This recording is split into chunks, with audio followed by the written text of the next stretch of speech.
Esta noche quiero que escuches con calma. No vas a encontrar gritos ni sobresaltos, solo historias, de esas que se cuentan entre susurros cuando cae la noche sobre el campo y todo parece dormido. Pero no todo duerme. Apaga la luz y deja que mi voz te acompañe.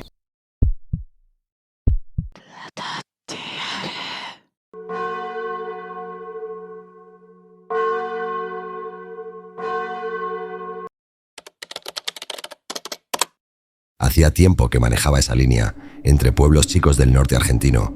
Conocía la ruta, sus curvas, sus pozos, hasta sus silencios. Esa noche el colectivo iba casi vacío. Era el último tramo. Solo 3 pasajeros. La ruta se estiraba frente a mí, negra como el cielo. A los costados, monte bajo y alguna luz lejana. Empecé a notar algo raro cuando pasamos el cruce de la Higuerita. Fue como si el aire cambiara, más espeso, más quieto. Uno de los focos del colectivo empezó a parpadear. La radio, que siempre llevó encendida, se llenó de estática. Y ahí la escuché. Una voz. Detrás mío. Pensé que alguno de los pasajeros hablaba por teléfono, pero al mirar por el espejo retrovisor, estaban todos dormidos. A los pocos minutos, otra vez. Una voz distinta. Lejano, como un murmullo, como si alguien hablara en otro idioma, muy suave, muy cerca. Reduje la velocidad, bajé la radio, quise convencerme de que era el ruido del motor, del viento, pero entonces escuché mi nombre, claro, pronunciado desde el fondo del colectivo. Carlos. Me giré de golpe, nadie me miraba, frené en la banquina, encendí las luces del pasillo y caminé hacia atrás. Los 3 pasajeros dormían. Uno hasta roncaba. Revisé asiento por asiento. No había nadie más. Cuando me senté de nuevo al volante, algo me llamó la atención. El reloj del tablero marcaba la misma hora que media hora antes, y yo no recordaba haber pasado el paraje de San José, ni la curva de la Cruz, ni siquiera el desvío a Campo Azul. Miré mis manos. Estaban sudadas. Me sentía agotado, como si hubiera manejado mucho, pero sin saber por dónde. Esa noche no dije nada, pero desde entonces, cada vez que paso por ese tramo, apago la radio y escucho. A veces no hay nada, pero otras, las voces vuelven. No soy el único. Hace poco, uno de los pasajeros me preguntó si yo también las escuchaba. Dijo que se despertó en medio del viaje y creyó que alguien le hablaba al oído. Lo miré y no supe qué contestar. Lo más raro me pasó una madrugada. Hace unos meses, el colectivo iba vacío y sin darme cuenta llegué a un paraje que no reconocí. Un desvío de tierra con una casilla iluminada. Bajé para preguntar por dónde seguir. Un hombre mayor, con voz cansada, me dijo: «Usted también las oyó, ¿no?» «¿Qué cosa?», le pregunté. «Las voces», me respondió como si fuera obvio. «Siempre se oyen por ahí», y agregó antes de volver a entrar: «No se preocupe. Le pasa a todos los choferes, tarde o temprano. Desde entonces evito ese tramo, pero a veces, cuando no hay otra ruta, vuelvo a escucharlas». Fue hace un par de años. Mi pareja y yo alquilamos una cabaña en una zona de monte, cerca de un río del interior. Era una escapada para desconectarnos, sin señal, sin vecinos, solo naturaleza. La casa era vieja, de esas que crujen al pisar, pero tenía lo justo: cocina a leña, baño afuera, galería de madera. La conseguimos por un conocido de mi suegro a mitad de precio. Viajamos con nuestros 2 perros, Bicho y Mora. Buenos, tranquilos, acostumbrados al campo. Pero cuando llegamos, notamos algo raro. Apenas bajaron del auto, se tensaron, bajaron la cabeza, olfatearon el aire y se quedaron quietos. Uno de ellos gruñó bajito. Intentamos hacerlos entrar. Nada. Se quedaban en la galería. Miraban la puerta, el lomo erizado. No era miedo común, era rechazo. Pensamos que era algo pasajero. Quizás el olor a madera, a humedad. Esa noche comimos temprano, con los perros afuera, tumbados cerca, pero siempre mirando fijo hacia adentro. Cuando apagamos las luces, la oscuridad fue total. No había faroles, ni luna. Solo el ruido del monte. A eso de las 3 de la madrugada, Mora empezó a rasguñar la puerta. Fuerte, desesperada, me levanté con una linterna. Al abrir, se metió de un salto. Bicho la siguió enseguida. Nunca habían hecho eso. Se metieron directo debajo de la cama. No querían salir. Pensamos que algún animal los asustó. Un zorro, una serpiente, algo del monte. Volvimos a dormir. Al amanecer, abrí la puerta para sacar leña. El pasto estaba mojado por el rocío. Y ahí vi algo. Justo frente a la entrada, había marcas, como huellas, pero no de animal. No eran redondas como de perro, ni alargadas como humanas. Eran grandes y muy profundas, como si algo se hubiera apoyado. Arrastrando los dedos, llamé a mi pareja. Ella también las vio y dijo algo que me hizo frenar en seco. ¿Escuchaste anoche los pasos? Yo no había escuchado nada, pero ella estaba segura. Dijo que antes de que los perros entraran, había oído pasos lentos, como si alguien caminara dentro de la casa. Esa noche, después de cenar, decidimos dejar la luz del comedor encendida. A la madrugada, otra vez. Los perros comenzaron a llorar, esta vez no en la puerta, sino en la galería trasera. Cuando fui a ver, no estaban. Salí con la linterna. Los encontré a los dos escondidos debajo del auto. Tiritaban. Me agaché para calmarlos. Y en ese silencio espeso, escuché un golpe seco en la puerta. No era un animal. Era un puño. Volví corriendo a la cabaña. No había nadie. Revisamos por dentro. Cerramos con traba. Esa fue nuestra última noche. Al día siguiente, antes de irnos, le mandé un mensaje al hombre que nos alquiló. Le dije que habíamos pasado bien, pero que los perros se habían comportado raro. Su respuesta tardó, pero llegó. Solo dijo: esos perros saben más que nosotros.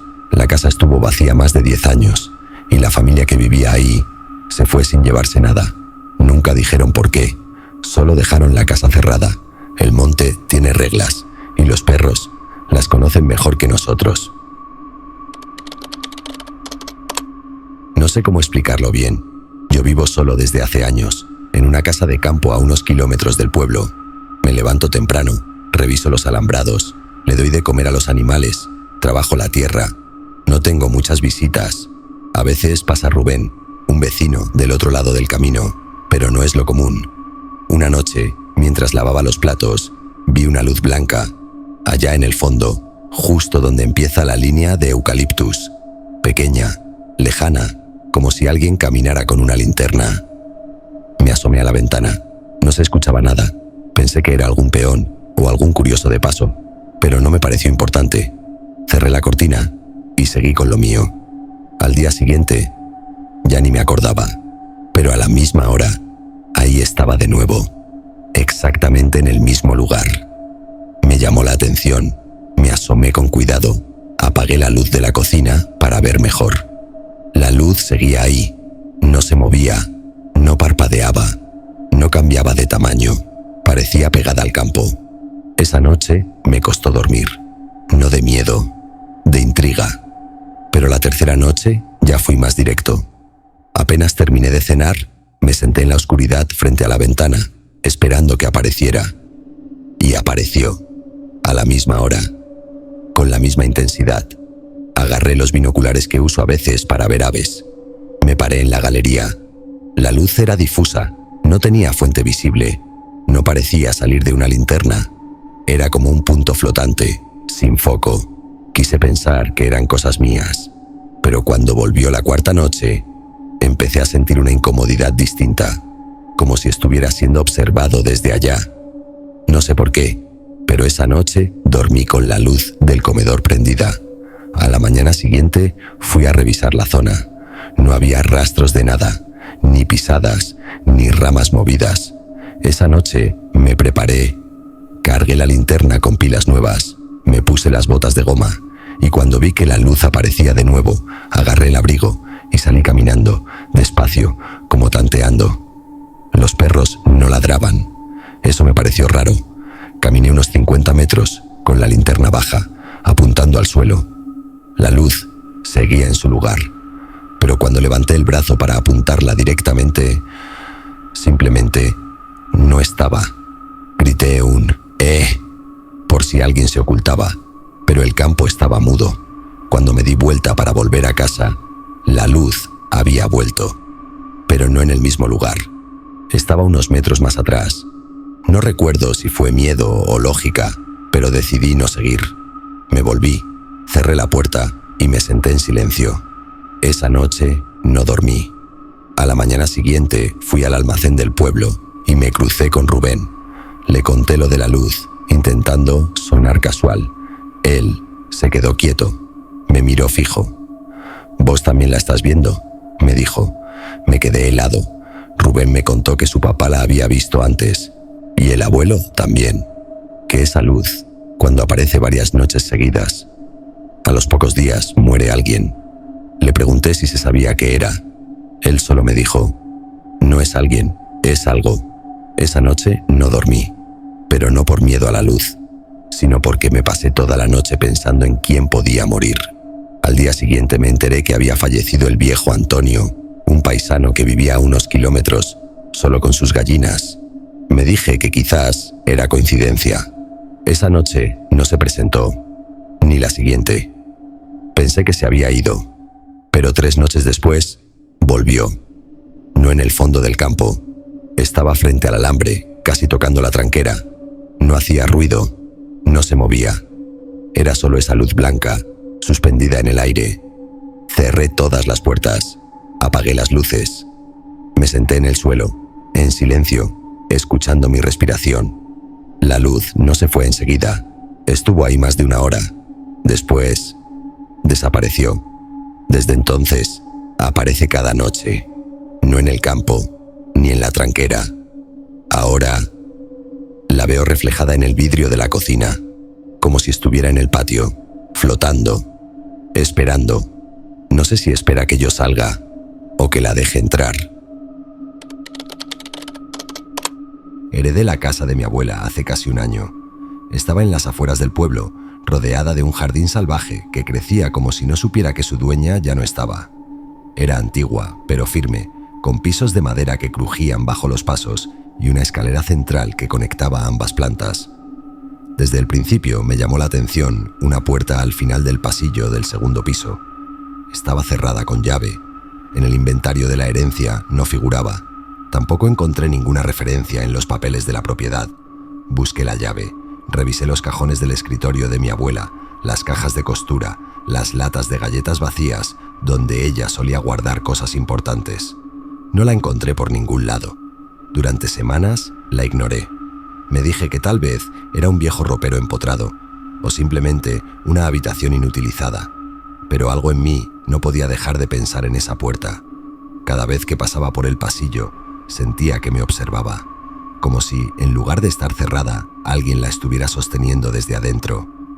Me prometí ignorarla, pero con los días empecé a soñar con ella. En los sueños, la puerta se abría sola, y un aire espeso y tibio me envolvía como una advertencia. Hasta que un día, limpiando la alacena del sótano, vi una cajita de metal oxidada. Dentro, además de algunas monedas antiguas y una medalla, había una llave negra, de hierro pesado. La reconocí al instante. Al tomarla, sentí un leve escalofrío en la nuca, como si alguien me hubiera soplado suavemente. Decidí abrir. La cerradura cedió con dificultad. La puerta se abrió con un chirrido lento, y el aire que salió desde adentro me golpeó con olor a tierra húmeda. No a humedad, a tierra, como si algo enterrado hubiera sido expuesto. Encendí la luz. Al principio creí que estaba vacía, pero luego vi que todo, absolutamente todo, estaba cubierto por una fina capa de tierra seca. El piso, los muebles, las paredes, incluso una mecedora antigua que parecía haber sido usada hacía poco. No había ventanas, solo una cortina raída que tapaba una falsa abertura. Lo más inquietante fue la cama en el rincón. Estaba hecha, con sábanas blancas que sobresalían apenas bajo una capa delgada de tierra, como si alguien hubiera dormido allí, y luego se hubiera desvanecido. No toqué nada. Cerré la puerta con una sensación viscosa en el pecho. Esa noche no dormí. Desde entonces, cada madrugada, entre las 3 y las 4, escucho el chirrido de la puerta del pasillo. Me levanto y corro a mirar. Siempre está cerrada, con doble traba. pero el sonido persiste. Y hay noches en que, al pasar frente a la puerta, encuentro huellas, pequeñas pisadas de tierra suelta que van desde la puerta hasta el borde de la escalera y desaparecen. Intenté volver a cerrar la habitación con llave y esconderla, pero la llave, por alguna razón, ya no encaja, como si la cerradura hubiese cambiado, o como si alguien, desde adentro, ya no quisiera que la puerta se cerrara. No sé qué enterraron en ese cuarto, pero cada noche lo siento más cerca, y juro que anoche, justo antes de quedarme dormida, escuché cómo la mecedora crujía, como si alguien estuviera sentado ahí, esperando. Siempre me intrigó la rutina, esa forma en que los días se parecen entre sí, como si el tiempo avanzara sin moverse realmente. Cuando me mudé a la casa de mi abuela, ya fallecida hacía un año, pensé que encontraría un poco de paz. El pueblo era tranquilo, demasiado incluso, pero después de vivir tanto tiempo en la ciudad, el silencio era algo que me hacía falta. La casa estaba casi igual que cuando era niño. La radio antigua en la cocina, las cortinas floreadas, el zumbido leve de los tubos fluorescentes en el pasillo. Todo conservaba un aire viejo, pero cálido. Durante los primeros días me dediqué a ordenar, limpiar, clasificar lo que guardaría y lo que desecharía. En ese proceso encontré una pequeña libreta de mi abuela. No era un diario, más bien un registro de cosas cotidianas. Qué día regaba las plantas, qué cocinaba, cuándo se pagaba la luz. Pero lo que me llamó la atención fue una frase que se repetía con puntualidad. Jueves, él vino por agua. Pasé las hojas hacia atrás y vi que la nota aparecía cada jueves, sin excepción, por meses, quizá años. No decía quién era él, solo esa frase, vino por agua. Me dio un poco de escalofrío, pero supuse que era una forma poética de hablar de alguna presencia. Mi abuela siempre fue una mujer muy espiritual. Rezaba mucho, tenía santos en cada habitación. Tal vez era una especie de promesa. No le di más vueltas, pero el primer jueves que pasé ahí, a las 20:15 exactas, escuché un golpecito en la puerta principal. No esperaba a nadie. Ni siquiera sabía que alguien en el pueblo supiera que ya me había mudado. Me acerqué a la entrada y miré por la mirilla, pero no había nadie. Solo la calle oscura, vacía, y el murmullo lejano de un perro. Pensé que había imaginado el sonido, pero al girar para volver a la cocina, escuché algo más, el leve goteo de una canilla mal cerrada. Cuando entré, el grifo del fregadero estaba abierto, apenas, pero lo suficiente para dejar caer gotas lentas, una tras otra, en la pileta de acero. Lo cerré sin pensar demasiado. Supuse que lo habría dejado mal apretado yo mismo, pero la semana siguiente, el jueves, a la misma hora, volvió a pasar. Esta vez no hubo golpecito, solo el goteo. A la tercera semana comencé a poner más atención. Me senté en la cocina desde temprano, con las luces apagadas, esperando. Cuando el reloj marcó las 20:15, el aire en la casa pareció cambiar. No frío ni calor, solo una especie de presión silenciosa, como si alguien se hubiera parado en el pasillo. Y entonces escuché 3 golpes suaves. 1, 2, 3, pausados. Me levanté con el corazón agitado y fui hasta la puerta. Miré por la mirilla. Esta vez sí había alguien. Un hombre mayor, delgado, con sombrero y un saco oscuro, casi negro. No levantó la cabeza. Solo se quedó allí, quieto, con una mano colgando al costado y la otra ligeramente extendida. No dijo nada. Me congelé. Y en ese momento, la canilla comenzó a gotear de nuevo, como si respondiera a su presencia. No abrí, pero tampoco pude moverme. Me quedé mirando por la mirilla por lo que pareció una eternidad, hasta que, sin razón aparente, el hombre se giró y se alejó lentamente, caminando hacia la oscuridad.